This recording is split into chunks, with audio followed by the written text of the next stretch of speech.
Hello mga sis! Eto na naman po tayo, a day in my life being a single life. For today's video nga mga sis, lilinisan ko nga itong mantika namin. Bale itong mantika na to ay pinaggamita na at lilinisan natin ngayon para muli nating magamit. Ayan, kumuha lang ako ng cornstarch at tubig. Mga 2 kutsarang cornstarch ang gagamitin natin dito.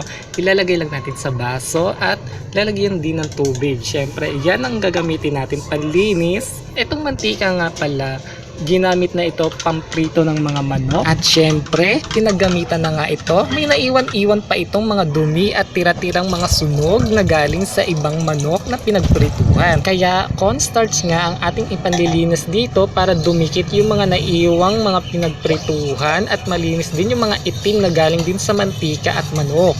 Halo-haluin lang muna natin. Huwag muna natin itong pakukuluan, no?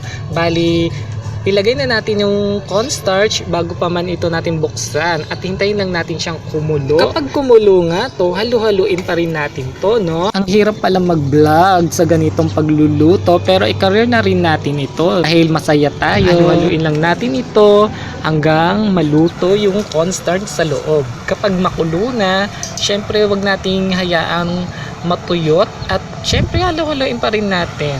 Tingin lang muna tayo sa camera. Yan, para kunyari master chef. Ayan, okay na yan guys. Pag kumulo na yan at medyo sunog na nga ang cornstarch sa ilalim.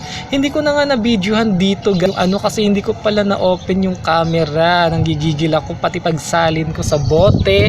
Ayan, nakadalawang bote nga tayo ng mantika dyan. At yun, malinis na, pwede na siyang gamitin.